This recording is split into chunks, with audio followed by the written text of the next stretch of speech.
Voilà, j'imagine qu'on a beaucoup de joie, les uns et les autres, à nous retrouver après quelques jours de pause et de pouvoir débuter cette année avec ce temps consacré au Seigneur.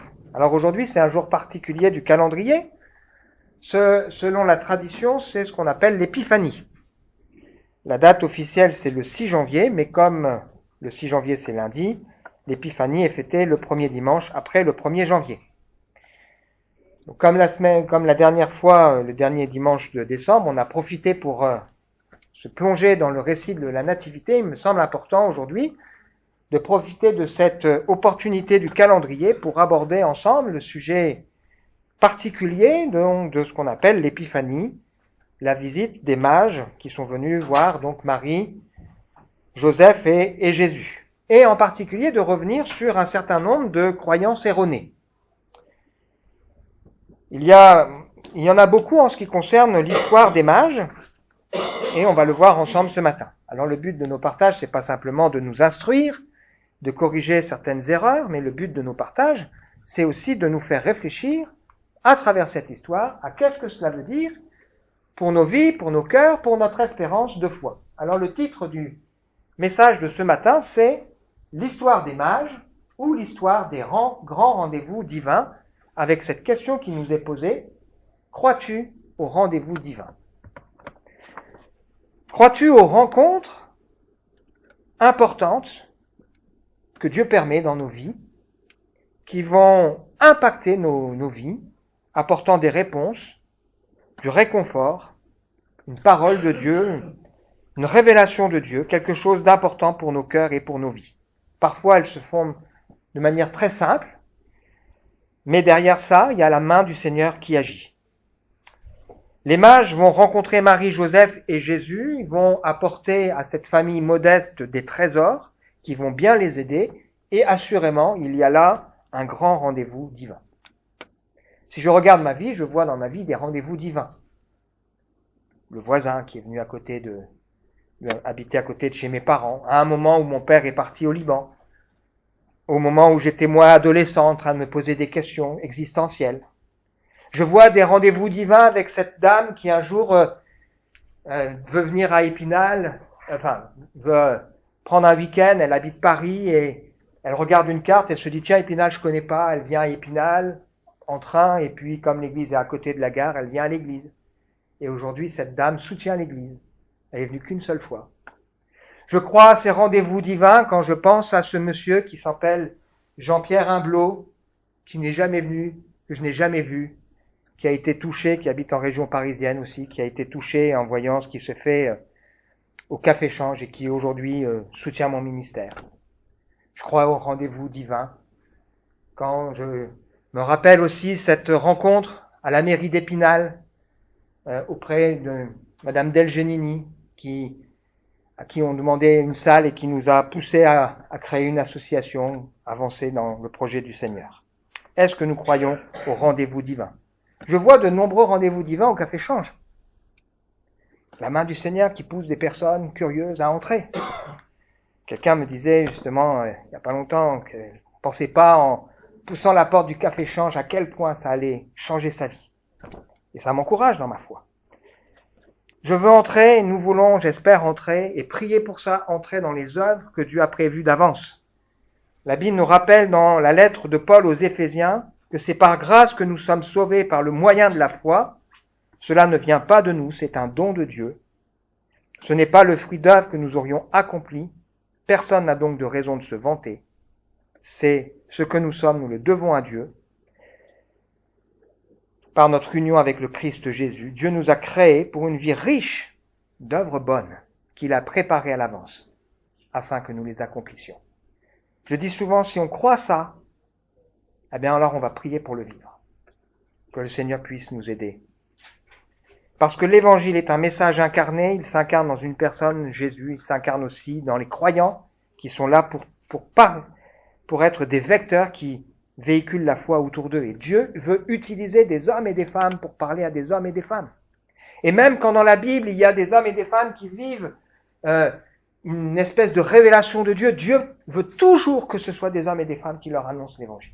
Vous avez l'histoire de Corneille, qui a une révélation, et il l'envoie chercher Pierre pour que Pierre vienne lui annoncer l'évangile. Vous avez l'histoire de Paul qui est arrêté sur son chemin de Damas, qui a donné une expression célèbre, et Paul a besoin qu'Ananias, que Dieu va envoyer, vienne prier pour lui et lui partager le message de l'évangile.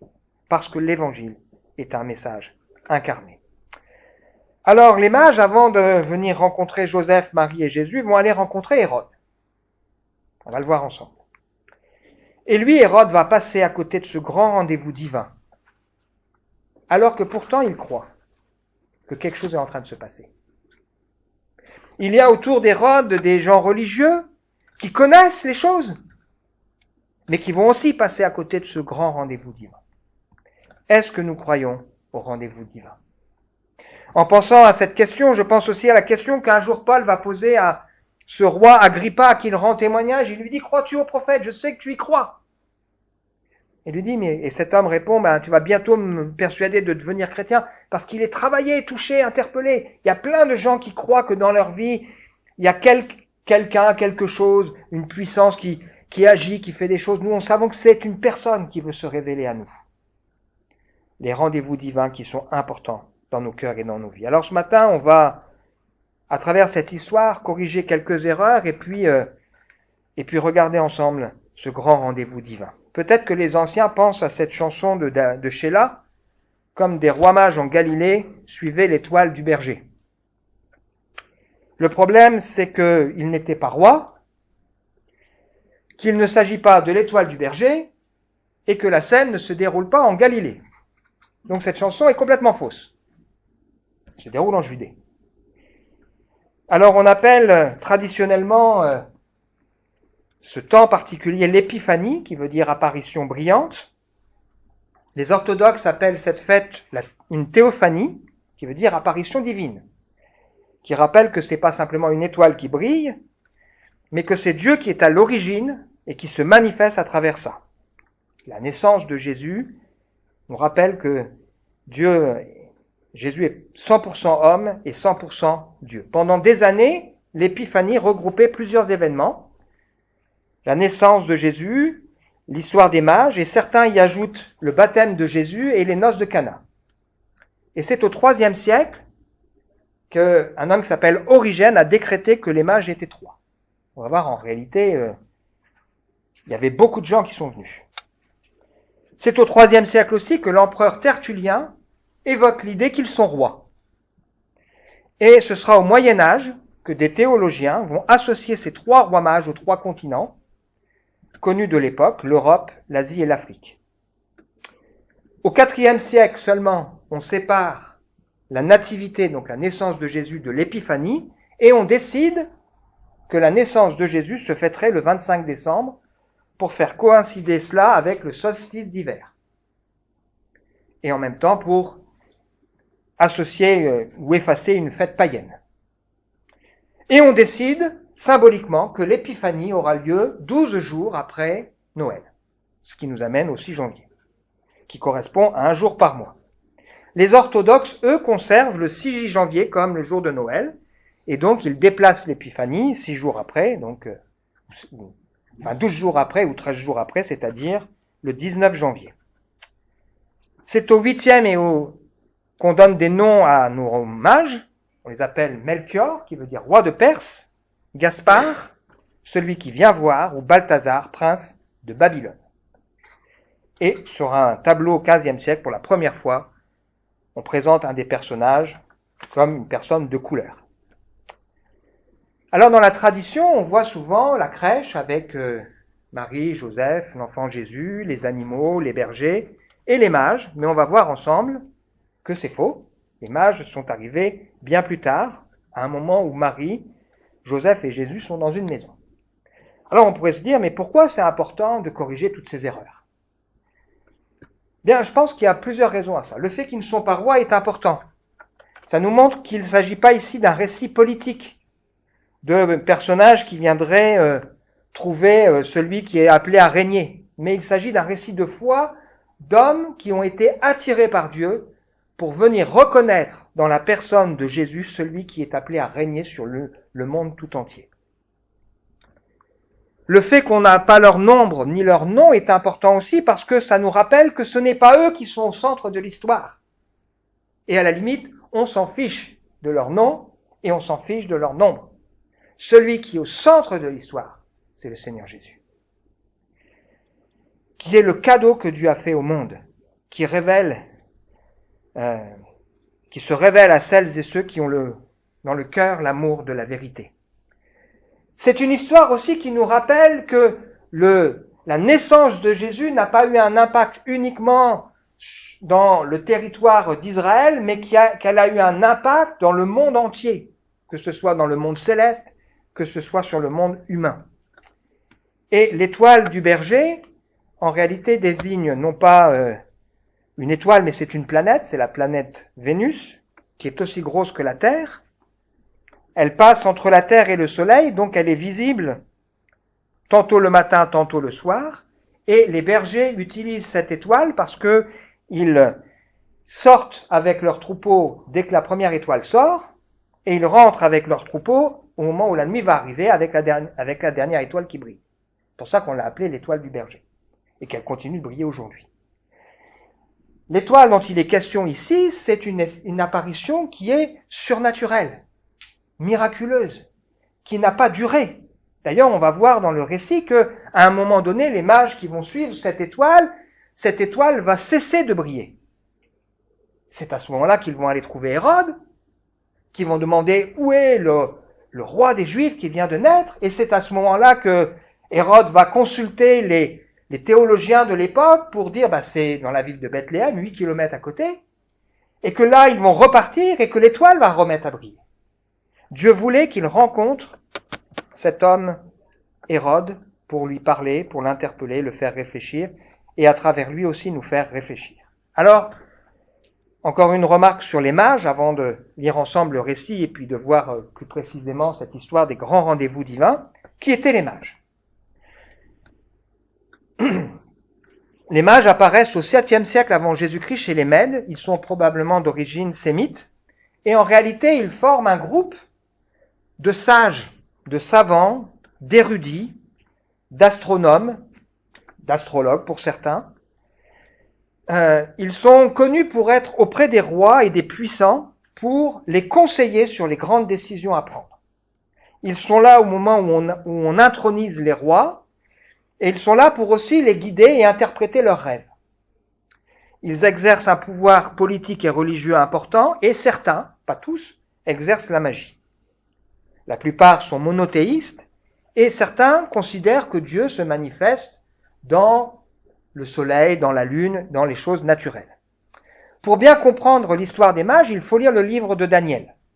Dans l'histoire de Daniel, qui se passe à Babylone, en Irak, on est à peu près 6 siècles avant Jésus-Christ, on a là un érudit, un jeune de bonne famille, qui a été déporté en Irak, au moment où il y a eu cette invasion dans le pays d'Israël, et il va étonner avec ses amis par la sagesse et l'intelligence qui émane de lui. Le roi de l'époque va avoir des songes qu'il n'arrivera pas à interpréter. Il fera venir les sages, les mages, les gens qui avaient l'habitude de consulter. Il n'arrive pas à le faire. Et on a ce fameux Daniel, inspiré par Dieu, qui va être capable de révéler le songe et le sens du songe au roi. Et la Bible nous montre que Daniel va prendre la tête donc de ce groupe qu'on appelle avec des mages, des magiciens, des devins, des astrologues, et il prendra en même temps le gouvernement de toute la Babylonie. Il sera le chef suprême de ce qu'on appelle les sages. Donc en réalité, les mages ici, ce sont des sages, des scientifiques pour certains, des gens qui observent, des gens qui sont connus pour leur sagesse. Il est fort probable que Daniel ait instruit ces personnes de son entourage concernant l'espérance de la foi juive, et donc en particulier de l'espérance d'un Messie qui allait venir. Et donc il est probable que les mages dont il est question ici étaient instruits par Daniel, par descendance de Daniel, sur cette espérance de ce Messie qui devait venir. Alors bien sûr, il y a dans ces gens aussi des charlatans, des gens qui ne sont pas sérieux, évidemment, il y en a aussi. Donc ces gens qui sont des puissants, qui sont des gens influents, se déplacent pas seuls, ce sont des gens riches qui se déplacent en fait avec une troupe importante, et donc ça veut dire que l'arrivée des mages avec une troupe importante d'un voyage qui a été long et qui aurait pu être dangereux, elle a forcément fait grand bruit. Et donc ils sont allés trouver celui qu'on appelle Hérode le Grand. Alors il faut savoir aussi que dans la Bible, il y a plusieurs Hérodes. Le Hérode dont il est question ici, c'est Hérode le Grand, qui a été nommé par Jules César, gouverneur donc de la Judée, qu'on a appelé le roi des Juifs. On en a parlé au mois de décembre, là. C'est un homme qui n'est pas d'origine juive, mais qui a épousé Marianne, la sœur du souverain sacrificateur Aristobule. C'est un homme qui a fait du bien, puisqu'il a reconstruit le temple de Jérusalem, il a fait aussi du bien dans le sens où il a construit la ville de Césarée, la forteresse de Massada, voilà. Mais c'était aussi un homme de pouvoir, rusé, ambitieux, un homme cruel, jaloux, qui a fait mourir autour de lui plein de gens, en particulier des gens de sa famille, son épouse, sa belle-mère, des frères, des fils, parce qu'il avait peur qu'on prenne son pouvoir. Et donc, dans l'histoire qu'on a ici, on a un homme qui a à peu près 70 ans et qui, quelque temps après, va mourir. Et ça nous rappelle que parfois, il y a des rendez-vous divins quand on les laisse passer. Après, c'est trop tard. Alors, lisons ensemble l'histoire des mages, progressivement. Donc, cette histoire se trouve dans l'évangile de Matthieu, chapitre 2. Pourquoi l'évangile de Matthieu ? Parce que l'évangile de Matthieu a été écrit à destination des Juifs pour leur montrer que celui qu'on appelle Jésus est le roi que Dieu a promis. Et donc, ils vont faire ressortir à travers l'histoire des mages, eh bien, le signe que c'est celui qui est appelé à régner. Jésus était né à Bethléem en Judée, sous le règne du roi Hérode. Or, des mages, venant de l'Orient, arrivèrent à Jérusalem. Ils demandaient « Où est le roi des Juifs qui vient de naître ? Nous avons vu se lever son étoile, et nous sommes venus lui rendre hommage. » Quand le roi Hérode apprit la nouvelle, il en fut profondément troublé, et tout Jérusalem avec lui. Il convoqua tous les chefs des prêtres et spécialistes de la loi que comptait son peuple, et il leur demanda où devait naître le Messie. Et donc, dans le récit qu'on va voir, il y a 4 prophéties de la Bible qui sont mentionnées, au moins, qui nous montrent que Dieu est tellement sûr de lui. J'aime bien me rappeler ça. Tellement sûr de lui qu'il annonce tout à l'avance. La preuve, les spécialistes de la loi n'ont pas de mal à dire que c'est à Bethléem, une petite ville sans importance, que doit naître celui qui est le roi. Et malgré ça, il y a des gens qui ne vont pas ouvrir leurs yeux pour comprendre qui est ce Jésus. À Bethléem en Judée, lui répondirent-ils, voici ce que le prophète a écrit, toi Bethléem, village de Judée. Tu n'es certes pas le plus insignifiant des chefs-lieux de Juda, car c'est de toi que sortira le chef qui, comme un berger, conduira Israël, mon peuple. Là-dessus, Hérode fit appeler secrètement les mages. Il se fit préciser à quel moment l'étoile leur était apparue, puis il les envoya à Bethléem en disant « Allez là-bas et renseignez-vous avec précision sur cet enfant, puis quand vous l'aurez trouvé, venez me le faire savoir pour que j'aille moi aussi lui rendre hommage. » Alors, à l'époque, au Moyen-Orient, on pensait que au moment de la naissance d'un personnage important dans l'histoire du monde, en particulier d'un roi, il y avait la manifestation de phénomènes célestes, comme l'apparition d'étoiles comme ça. Il y a quand même une prophétie aussi qu'on retrouve dans l'histoire du livre des Nombres, au moment où vous avez ce Balak, le roi de Moab, qui demande à son prophète Balaam de maudire le peuple d'Israël, et à un moment donné, cet homme que Dieu va inspirer va dire ceci, « Je vois, mais non pour maintenant, je le contemple, mais non de près, un astre sortira de Jacob, un spectre s'élève d'Israël. » Il annonce ici donc cet astre brillant qui annonçait la naissance donc aussi de Jésus. On a donc ici l'histoire d'un grand rendez-vous divin manqué par cet homme Hérode et même par les religieux de son temps. Pourquoi cet homme Hérode rate ce rendez-vous divin ? Il aurait pu se dire « Ah bon, Jésus vient de naître ? Allons voir, creusons. » Parce que cet homme il a une mauvaise croyance sur Dieu. Parce que cet homme a une mauvaise vision du projet de Dieu pour lui. Dans son cœur, il s'imagine qu'il a trop à perdre en acceptant de laisser Dieu interpeller son cœur et sa vie. Il voit Dieu comme celui qui va l'empêcher de tourner en rond et qui va l'empêcher de vivre la vie que lui a décidé de vivre. Est-ce que cet homme est heureux? Non. C'est un homme qui est dans une profonde insatisfaction, dans une peur. Il est tourmenté, on le voit, il est profondément troublé et il n'a pas la paix. Et il va manigancer comme il a l'habitude de faire en leur disant « Allez, puis venez », mais en fait, dans sa tête, il veut savoir si ce qui s'est passé est exact, sans donner l'impression d'y prêter trop attention, pour pouvoir ensuite aller s'occuper de Jésus. On va le voir par la suite, il va faire mourir malheureusement les enfants, parce qu'il aura envie d'éloigner ces gens du Seigneur. Ça nous rappelle aussi ici que le contraire de la foi, ce n'est pas l'indifférence, mais c'est souvent la haine, le rejet de Dieu. Il y a beaucoup de gens, quand finalement ils comprennent qui est Dieu, ils comprennent que Dieu les attire, que Dieu les appelle, eh bien, c'est pas l'indifférence qui les marque, mais c'est le refus à un moment donné de laisser Dieu toucher et transformer leur cœur et leur vie. J'ai dans mon entourage des gens qui ne veulent pas de Dieu parce qu'au fond, ils ont tellement peur que Dieu change leur vie. Ils ont tellement peur que ce Dieu vivant, finalement, il agisse réellement dans leur cœur et dans leur vie. Je lisais dans un petit calendrier, donc le 1er janvier, l'histoire de cet écrivain américain qui s'appelle Sheldon Vanauken, qui a fait le choix de la foi, notamment suite à des conversations qu'il a eues avec C.S. Lewis. C.S. Lewis, donc, qui avait écrit les Chroniques de Narnia, qui est quelqu'un qui a découvert la foi, qui était un athée, qui a découvert la foi. Et il a été en fait interpellé, cet écrivain américain, par cette phrase de Jésus, « Celui qui n'est pas avec moi est contre moi ». Ça veut dire qu'avec Dieu, il n'y a pas de neutralité. Ça veut dire qu'on est appelé aujourd'hui encore à choisir notre camp. Et cet homme, il disait qu'il avait toujours considéré le christianisme un peu de loin comme quelque chose, un peu comme un conte. Et là, il a été interpellé, il a compris qu'il n'y avait pas de neutralité possible. Soit on saute, on fait le saut de la foi vers l'acceptation, soit on fait le saut vers le rejet, avec cette pensée insupportable. Finalement, si on refuse de croire, ça veut dire qu'on rejette Dieu. Il a décidé finalement que la meilleure solution pour lui, c'était de croire dans le Seigneur.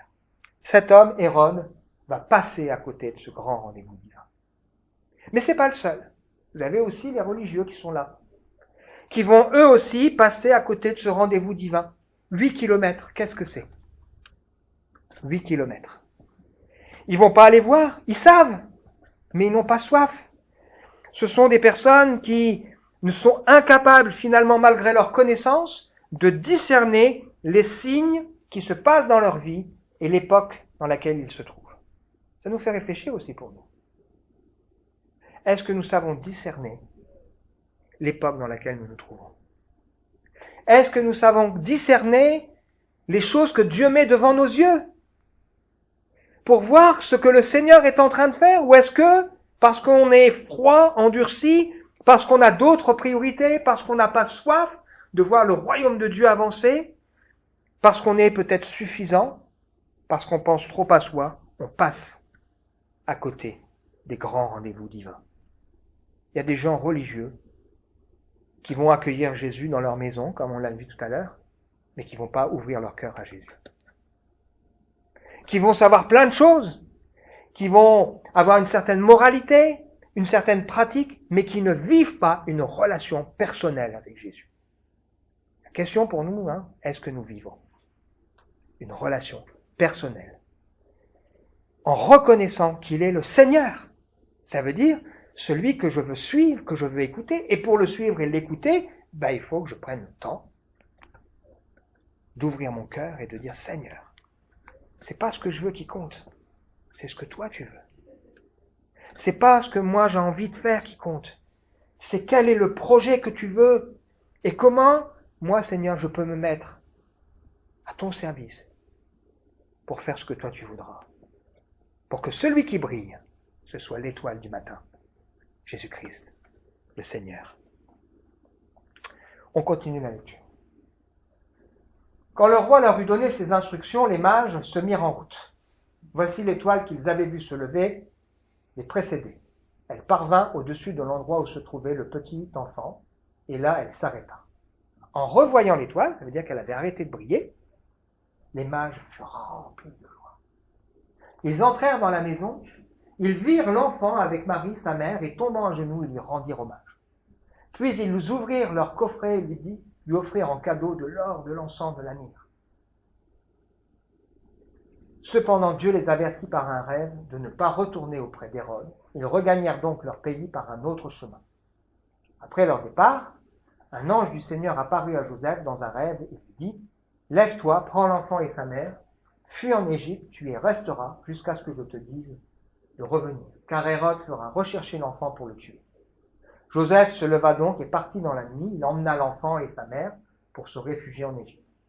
Il y resta jusqu'à la mort d'Hérode.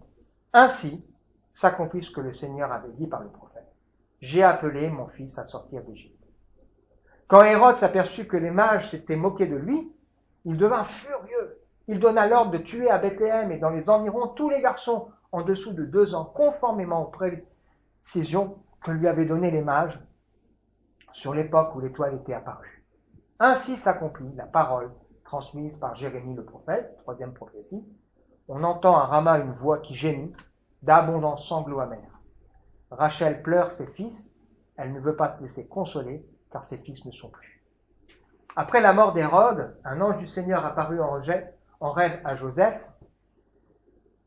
en Égypte et lui dit « Lève-toi, prends l'enfant et sa mère et retourne avec eux dans le pays d'Israël, car ceux qui voulaient tuer l'enfant sont morts. » Joseph se leva, prit l'enfant et sa mère et retourna dans le pays d'Israël. Mais il apprit qu'Archélaüs était devenu roi de Judée à la place de son père Hérode. Il eut donc peur de s'y installer et averti par Dieu dans un rêve, il se retira dans la province de Galilée, où il s'établit dans une ville appelée Nazareth. Ainsi se réalisa, 4e prophétie, cette parole des prophètes, on l'appellera le Nazaréen.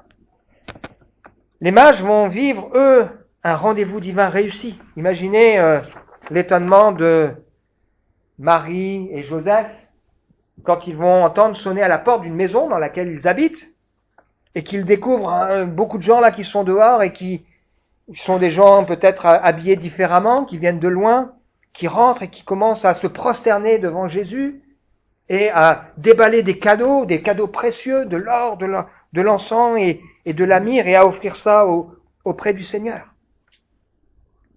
Ces hommes, c'est Dieu qui les a attirés et ils ont été au bout de leur démarche. Ils ne savent pas grand-chose, mais ils ont compris que foi, ça rime avec joie. Quand ils revoient briller l'étoile, ils sont remplis de joie. Ils ont compris que la foi, ça rime avec l'amour. Ils aiment cette famille, cette personne de Jésus, et ils ont compris que la foi, qui rime avec amour, ça rime aussi avec donner. Parce qu'on ne peut pas prétendre aimer si on n'est pas prêt à faire le moindre effort et on est prêt à rien donner. C'est pas pour rien que tout à l'heure, dans la présidence, on a lu l'histoire de ces 2 femmes, qui sont 2 histoires différentes dans la Bible. Cette première femme qui, malgré le fait qu'elle savait qu'elle allait être mal reçue par Simon le pharisien et savait que Jésus était dans cette maison, elle est venue, elle a pleuré et elle a essuyé les pieds de Jésus avec ses larmes et elle a versé du parfum sur le Seigneur et elle a affronté les jugements, elle a donné parce qu'elle était reconnaissance du pardon de Dieu pour elle. Et puis on a lu cette deuxième histoire, l'histoire de Marie qui est reconnaissant pour Jésus qui a guéri ressuscité même, son frère Lazare et qui va prendre un parfum d'une valeur inestimable, le répandre aux pieds de Jésus parce qu'elle aime Jésus. Ça nous fait réfléchir. Est-ce que nous aimons le Seigneur? Si nous l'aimons, est-ce que dans nos vies, ça se voit de manière concrète? Si je dis à ma femme, je l'aime, et que dans ma vie, je vis comme un égoïste, je me soucie pas d'elle, j'écoute rien, enfin, je suis jamais disponible. Je me dis, mais tu m'aimes pas. Est-ce qu'aimer, c'est pas des choses qui se manifestent en actes, de manière très concrète? Dieu a prouvé son amour envers nous. Est-ce que nous nous aimons, le Seigneur? Les mages nous donnent une grande leçon. Ils ont faim, ils ont soif, ils répondent à un appel et ils font un chemin long, coûteux. Ce sont des gens qui ont une vie, qui n'ont pas de problème particulier, parce que parfois il y a des gens qui résument la foi, c'est pour les gens qui ont des problèmes. Non, ils n'ont pas de problème, ils sont intelligents, ils ont une position sociale, ce sont des gens instruits. Ils font un voyage parce qu'ils reconnaissent celui qui est roi, qui est venu briller. Et ils viennent pour offrir, signe de royauté, l'or, l'encens qui est signe de divinité. On sait que la prière est associée à l'encens dans la Bible, ou la myrrhe qui est un signe, symbole de souffrance et de mort. Nicodème utilisera un mélange de myrrhe et d'aloès pour embaumer le corps de Jésus. On donnera aussi à Jésus à boire du vin mêlé de myrrhe qu'il refusera. Donc c'est un signe qu'on associe aussi à la mort. Ces hommes ont faim et soif de rencontrer le roi. Est-ce que nous aussi, nous avons faim et soif de connaître, de nous prosterner et de rencontrer ce Jésus? Est-ce que nous sommes prêts à laisser certaines de nos préoccupations pour prendre le temps de chercher et d'adorer? Ces hommes nous montrent ce qu'est la foi, le cœur touché. Ils cherchent, ils adorent, ils témoignent simplement et ils agissent conformément à leur foi. Croyons-nous au rendez-vous divin? Conclusion pour nous. À la manière d'Hérode, qui sait que ça existe, mais qui n'a pas envie de changer, qui a peur, parce qu'il se dit j'ai trop à perdre, qui n'a pas compris qu'il a tout à gagner à se tourner vers le Seigneur. Est-ce qu'on croit au rendez-vous divin à la manière des religieux? On sait que ça existe. On sait même où ça se passe. Mais on n'y va pas. Ou est-ce qu'on y croit à la manière des mages? Je dis, mais moi j'ai envie, j'ai faim et j'ai soif. Ces mages nous font réfléchir. Ils n'étaient pas a priori les plus concernés. Ils ne sont pas juifs. Et pourtant, ils n'avaient pas besoin d'un roi. Ils avaient un roi. Et pourtant, ils se sont donné les moyens de trouver, de savoir, même s'ils avaient des occupations, ils ne se sont pas cachés derrière toutes sortes d'excuses. Ce sont des hommes au cœur touché qui agissent et persévèrent malgré les difficultés. Et Dieu leur parle, Dieu leur montre. Des ignorants qui ont compris concrètement qui est Jésus et qui nous font réfléchir sur ce qu'est la foi, croire, aimer, donner et se donner. Et naturellement, ces hommes sont devenus des ambassadeurs. Et ce sont des hommes et des hommes qui nous font réfléchir. Ils ont offert de beaux cadeaux à Jésus, mais je suis sûr que s'ils repartent, c'est eux qui ont le sentiment d'être enrichis, parce qu'ils ont finalement reçu le plus beau des cadeaux. Ils ont vu le Seigneur. C'est quand même interpellant, on a des fêtes là, Noël. Maintenant on donne des cadeaux, au lieu de réfléchir aux cadeaux que Dieu a donnés. Et puis cette histoire des mages, qu'on a transformée en une fête gourmande. Alors au départ, l'histoire des mages, de la galette des rois, celui qui tombait sur la fève était censé payer sa tournée et puis payer la prochaine galette. Alors c'est pour ça qu'après les gens ils avalaient la fève qui était au début un haricot et qu'on a transformé cette fève en de la porcelaine pour plus que les gens puissent l'avaler. Parce que c'était pas un cadeau d'être considéré comme le roi. Des fois il y avait de la moquerie, il y avait tout ça. Et la religion a associé ça malheureusement aux choses de Dieu. Alors c'est bon la galette, moi j'aime bien, mais on veut se rappeler derrière l'histoire, il y a quelque chose de plus grand et de plus profond. Je crois au rendez-vous divin. Et je veux que le Seigneur puisse m'utiliser comme celui qui a un instrument entre ses mains pour ces grands rendez-vous. On veut prier ensemble. Seigneur, merci pour cette histoire des mages qui nous fait réfléchir. Cette histoire qu'on a transformée en en une histoire commerciale, tellement loin de la réalité de ces hommes qui sont venus parce qu'ils avaient compris et qu'ils avaient faim et soif de connaître celui qui est roi. Seigneur, merci de ce que dans ma vie tu as permis des rendez-vous divins, ces personnes qui ont bousculé ma vie, m'ont donné de voir ta main agir. Et merci Seigneur de ce que dans ta grâce et dans ta bonté, tu permets pour chacun de nous des rendez-vous divins, mais tu veux aussi nous utiliser comme étant des instruments pour ces rendez-vous divins. Seigneur, nous reconnaissons que tu es roi, que tu mérites de régner dans notre cœur et dans notre vie. Et ce matin, nous voulons nous présenter devant toi et nous voulons te dire que nous t'aimons. Merci, Seigneur, de faire briller des choses pour nous attirer, pour nous donner envie de te connaître. Tu as voulu, Seigneur, que ce soit toi qui nous attire, mais tu as voulu aussi que nous ayons notre part à faire. Et ces hommes nous montrent que si c'est toi qui les as attirés, ils ont eu leur part à faire. Seigneur, donne-nous aux uns et aux autres d'être cohérents et de faire la part qui nous revient. Amen.